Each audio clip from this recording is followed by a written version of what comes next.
We're on the edge of Lubbock, and we are visiting here with Kolby Lanham. And Kolby is a Muleshoe High School graduate. What year did you graduate from MHS? 2005. 2005. And Kolby Lanham is the son of whom? Pica and JT Widener. And this is their home we're in here in the Lubbock area. And also, your grandparents live in Muleshoe, and who are they? That's Helen and Bobby Free. Helen and Bobby Free. And what has been, from your earliest memory, an interest of yours, Kolby? History in general. I've always been a kind of a history freak, if you put it that way. Don't put it a freak. I can't think of anything more interesting than history. And so now, when you were back in Muleshoe, and one Christmas, what did you ask for? I asked my parents for a metal detector. They thought I was kind of crazy because it's, the history of Muleshoe is not like it is in Europe or anywhere else. So they kind of thought it was crazy, but they went ahead and bought me a metal detector. You got a metal detector for Christmas. How old were you? I was 16 at the time. Already 16, a teenager wanting a metal detector. So where did you take it out? First, I took it out to the high school football field underneath the bleachers trying to find money, and I didn't have very much luck. And then I started thinking about where people go with their vehicles, and I went behind the alleyway of my house. People get out to throw their trash, and they drop coins and stuff. And I almost paid for my metal detector going with finding the coins in the alley. So we did that for a long time. And what was the first thing that you actually found? The first thing I found was, I ran to all these different places to look for items. I thought I'd find gold or whatever, but I went in my backyard. I had skipped over that spot, and I went there, and I actually found this little spoon. Yeah, it was a tiny little spoon. I don't even know, really, probably like a Susie Bake oven or something, Yeah. But it was my first find, and kind of from there, just kind of snowballed. And I wonder how much that metal detector cost. It probably was about $150, somewhere around there. And did you keep it for a long time? I kept it for a long time until I went into the military, and then I had it for I guess probably 5 years, and I upgraded to a different machine, a little bit a fancier one, on more the advice power. of my father, who was an Air Force vet. Took me to a recruiter in Clovis, and I talked to a recruiter, and I signed papers to go into the military. And so you went into the United States Air Force when? April 16th, 2006. And how long have you been out now? Almost 2 years. Almost 2 years. But right there at the end of your tour of duty, where were you? I was in Germany all 6 years of my enlistment. All of it, 6 years. And so in Germany, did you ever take the metal detector out? Oh, yeah. At first, I did kind of the sightseeing, typical tourist stuff. And then another man that I met over there, he and I started a metal detecting club for people who are interested in historical items. And it's kind of blossomed into about 150 so people or around that. And we all just kind of went out and metal detected. A good group of us, about 20 of us. And we would go and metal detect. And now the man who actually you started the group with, was he from Germany or was he in the Air Force? He was in the Air Force with me. Yeah. Mm-hmm. And so what was the most impressive find that you ever found in Germany? The most impressive find that I found, or are you talking about that I found? The most impressive thing that I ever found was probably a silver, what they call a dagger shape. So you have a dagger, and it has a sheath, and on the end of that sheath, there's usually a piece of metal to keep it from going through and poking you or your horse and stabbing you. But I found one from the Middle Ages that was solid silver. And that's really, really rare. Everyone in that time frame, unless you were extremely wealthy, you wouldn't have something like that. So it belonged to a nobleman or someone of that sort. Now, in March 2 years ago, what did you run across, or what did a friend of yours run across? Yeah, my friend, a good friend of mine, Roland Kurtz, he really took me out and showed me the German. He's a German himself, and he showed me the the countryside and showed me how to really find the good things, the good finds. And he explained to me in 1997 he found a crash site to a World War II heavy bomber that had been shot down, or that had crashed. An American bomber. Yes, ma'am. Yeah, a B-24 Liberator. And had he done any research on it? He'd done an extensive amount of research on the crash site. He had tracked down at least one of the family members, to my knowledge, a man by the last name Workman, who lives in South Carolina, and his uncle was on the plane. And then he also went to the local town. He found out that the plane had exploded in midair, and the tail section of that aircraft had landed in the town. And what was the name of this particular bomber? It was called the Mite. Diana, one word, and M-I-T-E. Yes, ma'am. Yeah, Diana Mite.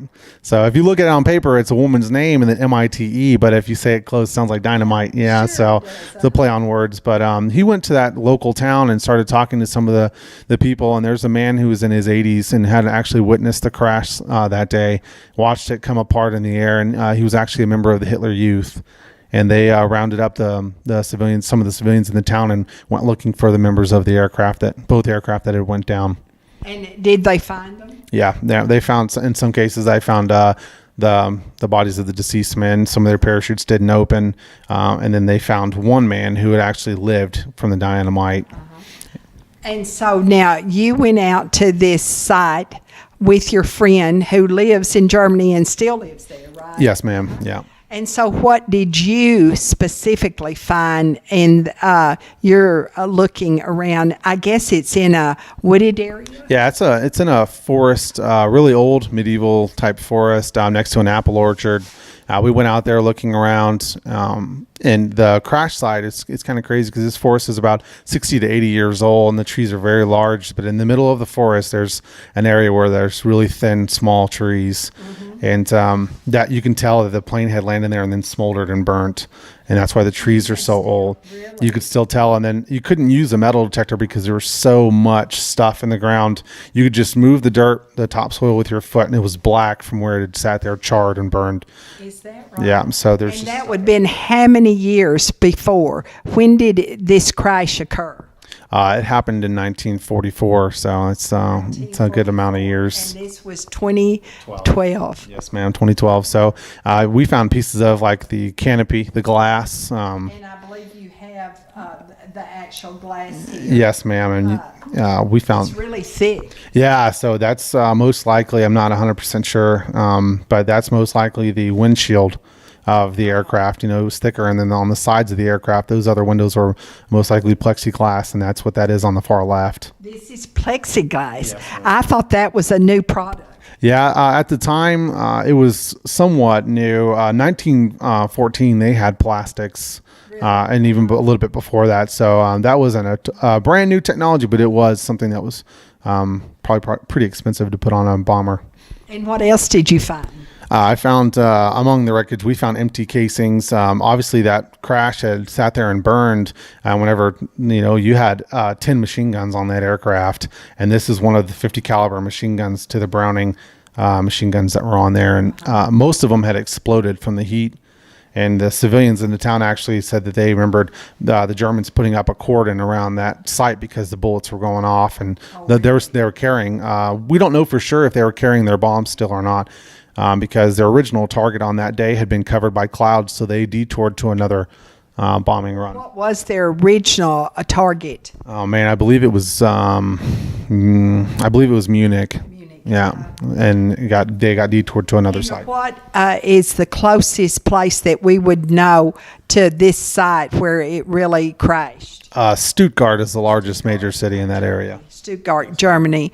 And so you knew, of course, from your friend what you were looking for, sort of. But did you find anything of human remains? Yeah, that was one thing. We were digging in kind of a defilade, like on the left side of where the crash was. And one of my buddies looked at me and said, "Man, what does this look like to you?" And it kind of looked like tree bark. Like a thin piece of tree bark, and he handed it to me, and I looked, and I said, "Oh, it was porous." And I looking at it, this is a bone, and turned it over, and it had kind of like a separation mark on it. And we figured out it was a human skull, and we dug a little bit more, and we found the lower jaw line with teeth in it, the molars. And so, what had our government actually thought about this particular crash and the human remains? What had they decided already? Well, after the war ended, they sent out an investigation to almost all the sites that were known crash sites or battle sites to recover remains of the individuals that died there. This site was known and it was registered. They knew that it went down. There's actually a listing of pilots that saw it happen, and they gave their. Because there was a formation, right? Yes, ma'am. It was a large formation of aircraft, so there were multiple people who saw the wreck happen.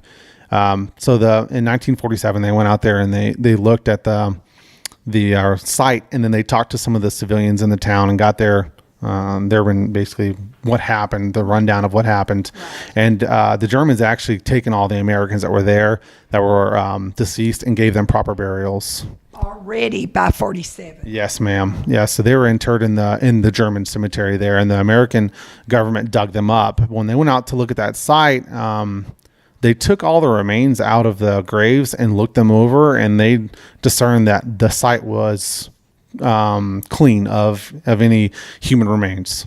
So by their analysis, and they were looking at it, they said it was good to go, and they could close the case. But you found. Yeah, but we found more human remains, which leads us to believe that a large amount of them, even though all these men are buried now, a large amount of those remains are not put in a proper burial, and they're basically rotting out in the forest in Germany. Yeah, so that's I guess when people ask me, and I mentioned this earlier, when they ask me what I would like to see done with all of this, I would like to see the United States government. They have an organization that we pump money into, millions and millions of dollars to recover the remains of fallen soldiers. And I reported the crash to them. I would like them to go back out and grab these remains and do a DNA analysis, and then give them a proper burial. Because on some of the reports that I've got of the deceased men, it says in there that unfortunately, due to they didn't have DNA testing at the time. It was in its 47. Right. It was in its infancy at the time, and so they did it all off of your teeth, and they couldn't tell. So a couple of these men were buried in a joint grave, and who's to say? I don't know for sure. But until we do DNA testing, we don't know for sure if the men were actually put in their right graves. That happens a lot with nowadays, that they go back and dig up a man that they said was this man, and then they do. Now that we have DNA, it's not right. Didn't you say that there are two men actually in one grave because they couldn't detect? Yeah, that's right. Yeah, there's two men buried in Tennessee that are in the same grave because they don't know for sure who's who. So they put them in a joint grave. And so when you actually found these things there in the forest in Germany, that night, could you go home and sleep real good? It was really difficult because we actually had to make a decision. And that time it was spring. The wild hogs were coming out to dig around for the roots and the trees and eat.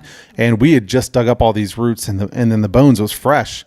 Hogs will eat anything. If they're chewing on a root, they'll chew on a bone and swallow it, not even care, So we were kind of dealt with a decision. Do we pick these remains up and carry them home, or do we leave them here with a chance of them being disturbed? That jaw line was extremely important because how you discern who is who through DNA is mitochondrial DNA carried by the mother. It's only carried by the mother, and you do it through a tooth is a perfect candidate for that. So we didn't want to chance losing those remains. So what we did is we made the decision to put them in a plastic bag, and I carried them home. And it was to your home there in Germany. Yes, ma'am. I actually had to drive back 5 hours, and I had those remains sitting on my passenger seat, and it couldn't, you can't really help thinking like, this is somebody. This is a man who once lived. He has family, and he lost his life. Really tragic accident. Right. So serving our country too. Right. That's exactly right. And he deserves, and his family deserves more, I bet. Oh yeah, for sure. If you look at the statistics of the men who fought in World War II, everyone was in danger, but the men who flew heavy bombers in the Second World War were especially exposed to some very dangerous stuff. So I think I read that the 2 weeks is the average lifespan of a new bomber crew, and actually more Americans died flying heavy bombers just over Europe than all of the Marines in the Pacific in the entire war. So it's around 17,000 men. So Kolby Lanham couldn't sleep, and he went further, and he started to investigate, and he found information that led him to more information. And Kolby, this particular picture that you found is what? This particular picture is a faraway picture of actually the crew getting their picture taken. This is the Diana Mite. We haven't been able to discern who this is as far as crew members, but we know this is the aircraft they were on and that it went down. Now, why did it go down? That's actually a really good question. So that day when they were flying, they were going to bomb the Munich, and like I said, cloud cover kept them from doing that, and they diverted to Saarbrücken. And when they diverted to Saarbrücken, they were flying through cloud cover, and one of the pilots that witnessed the crash said that what happened was that the Dynamite was flying in the number 3 position on the far right, and the number 1 slot was a newer crew flying a plane called Our Baby. And it was either hit by flak or it meandered over and slammed into the Dynamite. And this is Our Baby. Yes, that's the crew of Our Baby. Yeah. And so you really did a lot of work to find these pictures, and you went even further to find family members. And how did you do that? I had help from some of my friends. Some people were steering me in the right direction, and actually, as I found family members, they were able to help me too. But the main way I did it was I went onto the white pages. Let me backtrack. I would research the man's name on Google. I would find his service. How did you find the men who were on board? I actually typed in the Dynamite, and my buddy Roland Kurtz, who was the German man that helped me find the actual site, or that found the actual site, he pointed me in the direction of one of the family members. And there's actually a memorial page on the Zachary Taylor National Cemetery website for the Dynamite, and it lays out all the people who are on both planes and tells you. So I took those names, I Googled their names, and then it comes up with a service number. That service number is connected to a state that you go into service at. So I would look, and for instance, there's a guy from Michigan, and I looked up his name. I got a service number connected with Michigan. I went into the white pages. I took his last name, typed it into just the state of Michigan overall. The whole state. The whole entire state. And it came up with about 275 names with that last name. And then I just started calling people and asking them if they lost a family member, an uncle or father in Second World War. And I called almost every number, and I got down to like the last 10. And one of the family members was one of the people I called. So I did that with every family member. And with all 9 of them, you did that. And so that took a while. And this has only been a little over 2 years ago that you started this. Right. Yeah, I was getting ready to transition from the military to civilian life, and I had some vacation time saved up, so I would literally stay up. The time difference in Germany and the United States, I'd stay up all night calling people. I'm bad about whenever I get focused on a task, I can't stop or put it down until it's finished. So that's been kind of the driving force behind all of this. But isn't that marvelous that you're addicted to this instead of other things? This is wonderful. It's a positive.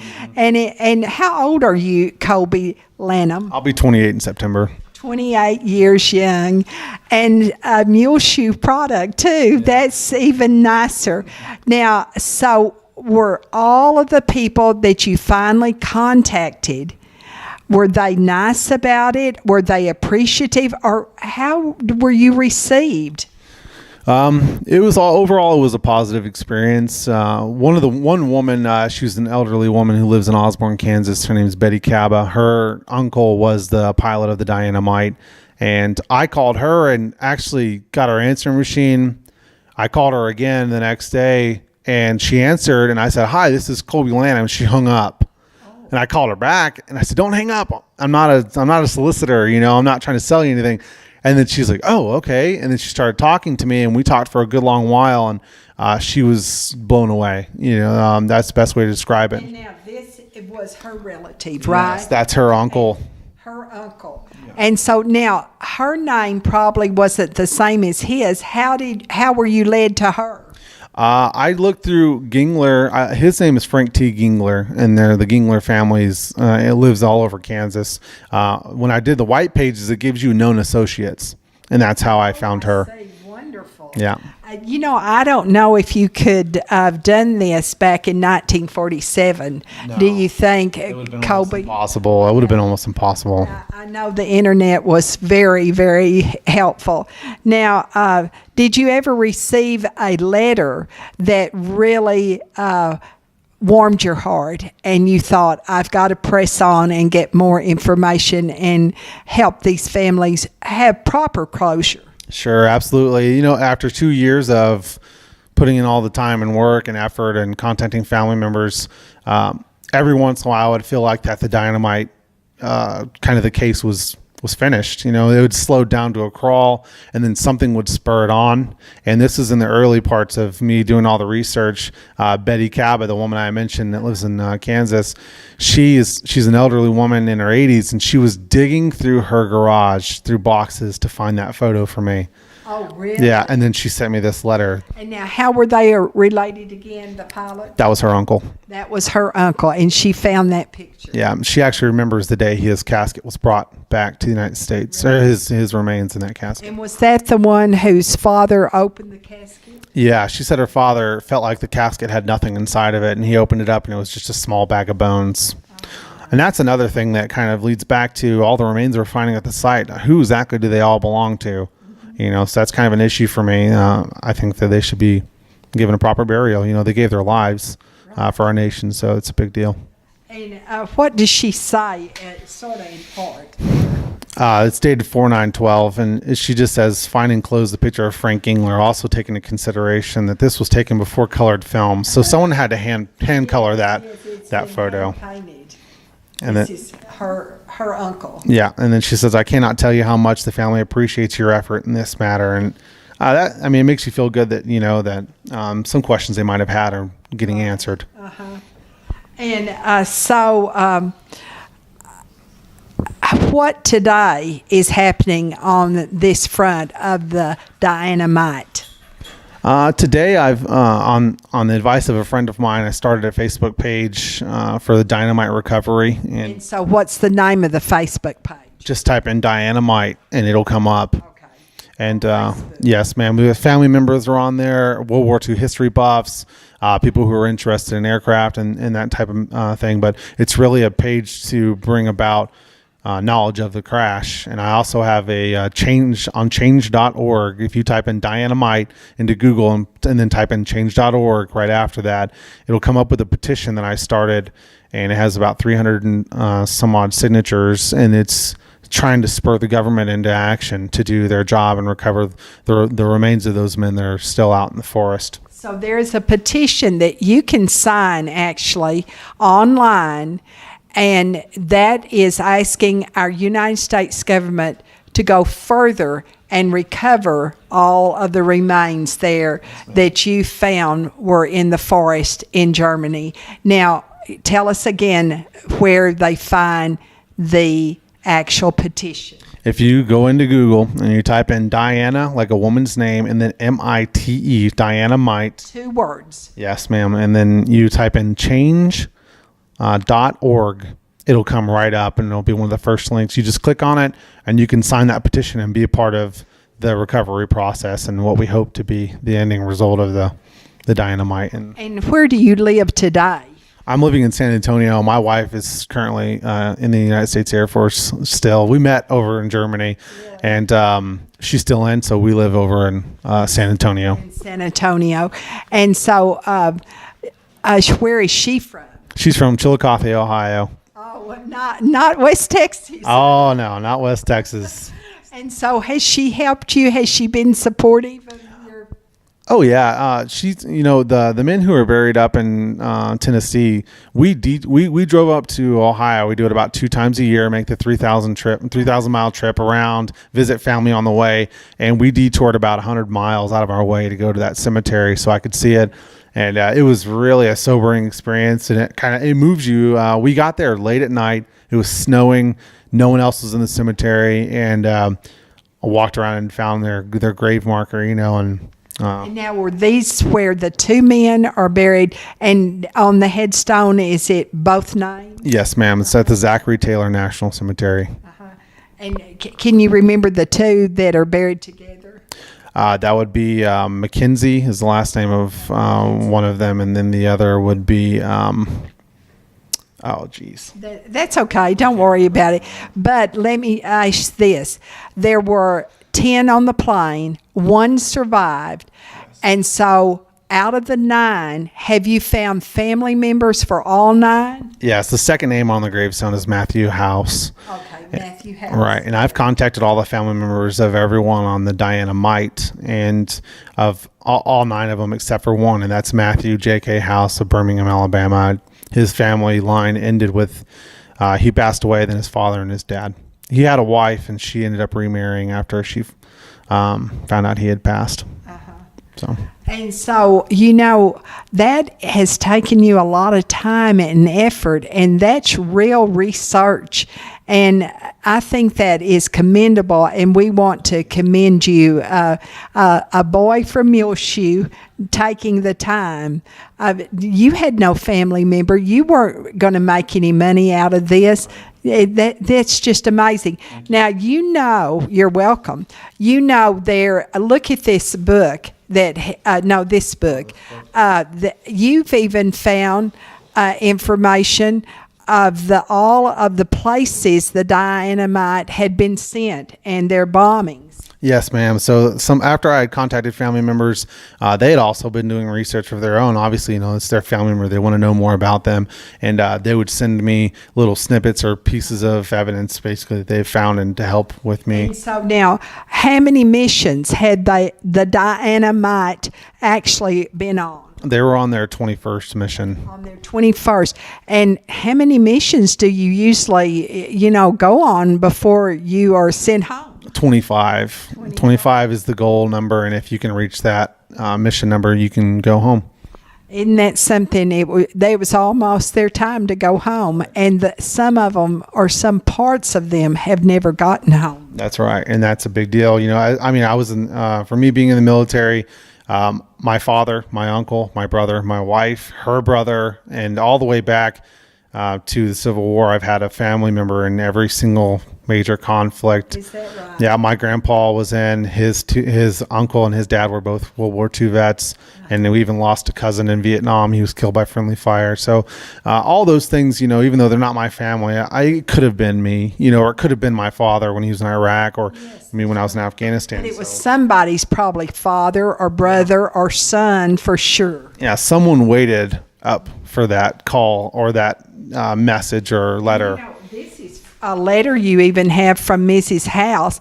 She was working in a congressman or a senator's office at the time, and she's saying in this particular letter, and written in 1946, you've said to the government that my husband has died and been killed, but I'm still waiting for more information. That's right. The United States military and the government in general had a very large task after the Second World War. It ended trying to find MIA or KIA, and she's one of millions of people who are writing the government who had no answers. And it kind of breaks your heart reading through all of the stories. And now also, this is page after page of information that you have.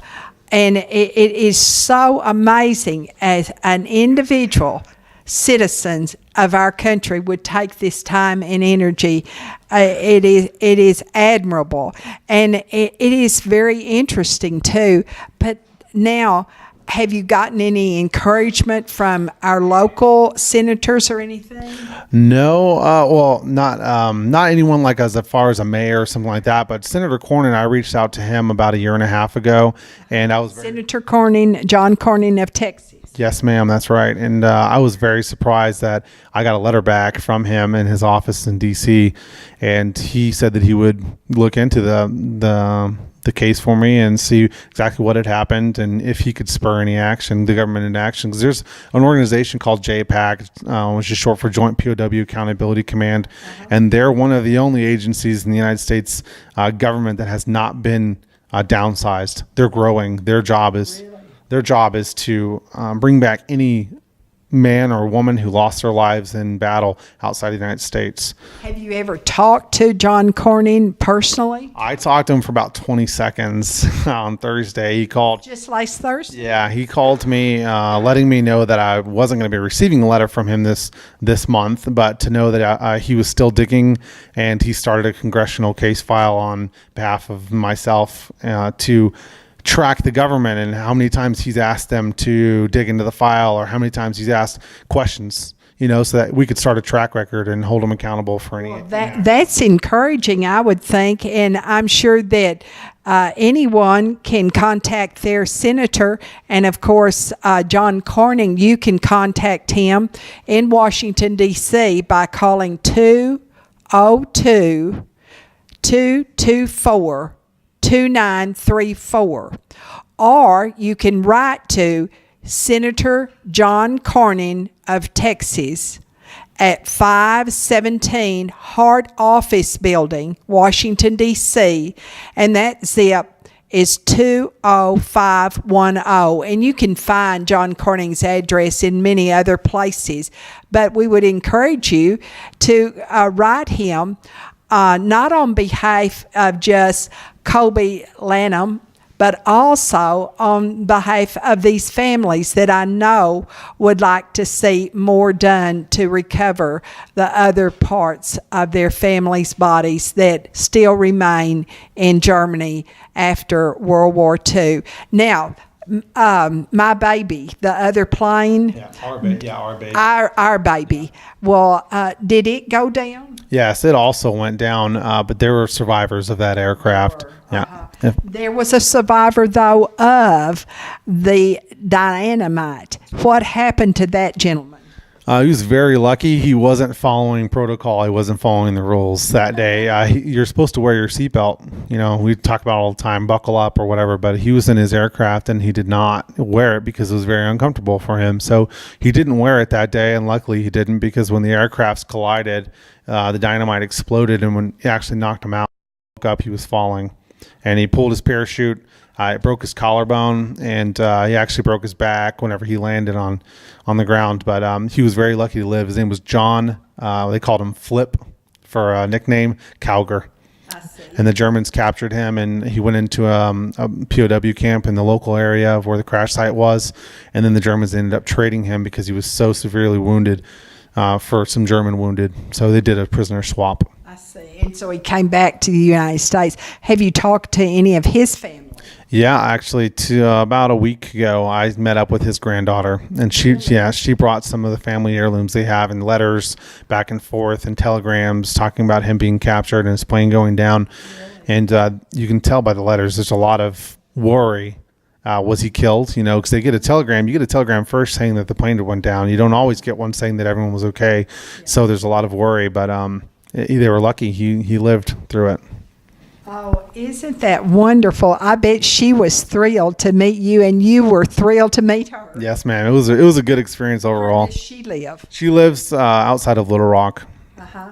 And where did you all meet? We met up at Books A Million, a little bookstore, a coffee shop. Uh-huh. And she let me go through her family stuff and had some personal effects from him, and it was kind of neat to touch that and see that history, something I haven't ever seen before. And it was very cool. And they had kept it. That was so memorable to them. Yes, ma'am. Yeah, that's really cool. Well, history is history, and it's current today because we all know some of the history of World War II. But then we learn more as people like Kolby Lanham of Muleshoe actually dig deeper. And we hope you will help him dig deeper by writing Cornyn, our senator from Texas, or calling Senator John Cornyn, or go online and sign the petition. And there's a Facebook, just Diana, D-I-A-N-A, another word, M-I-T-E, that you can find a lot of information on as well. Now, Kolby, you have a lot of relatives in Muleshoe besides your grandparents, Helen and Bobby Free. Well, who else that you're related to still lives in Muleshoe? Daniel Guzman, Bobby Guzman. That's my cousin and my uncle. And then I have an uncle, Tim Smith, and Sonny Bayless. Is your aunt? It's my aunt. And then I mentioned my Helen and Bobby Free are my grandparents. And Kendra? Oh, yeah. I'm so sorry. Kendra Pruitt and her family still live in Muleshoe. Kendra Helton. Oh, yeah. Kendra Helton now. Yeah, they've been married. So Kendra Helton, and then her grandparents still live there, the Pruitts, which I was that's right, very close to them. Growing up, I spent some time at their house playing. So it's a good amount of people living in Muleshoe still. Do you remember any of your friends back at Muleshoe schools? Oh, yeah, of course. I still talk to some of them, on Facebook. And Jennifer Kirby, Markia Joyce, Kristen Ambrose. Those are all some friends that I hung around with. Yeah, so. And you graduated from Muleshoe High School in 2005. And when you were 16, his hobby that has really turned into more than a hobby, a research project that may last your whole life. Do you realize that? Yeah, I'm ready to fund the site. If I have to, I'll use my own money to recover those remains. I'm going to school right now to be an archaeologist, and that's really what I wanted to do. I was going to be a history teacher, and that's really what I was going for. And then after finding the remains and doing all of this research, I figured that I'd be put to better use working for the government, recovering remains of fallen soldiers. That would really be perfect. Yeah. Perfect. Kolby Lanham of Muleshoe. Kolby, spell your last name. My last name is Lanham. And that way, if you need to put it in ever on Google, you will know. And we thank you for your time and for your mother, Pica Widener, for calling and telling us about this wonderful story. And we wish you good luck. Thank you for your time.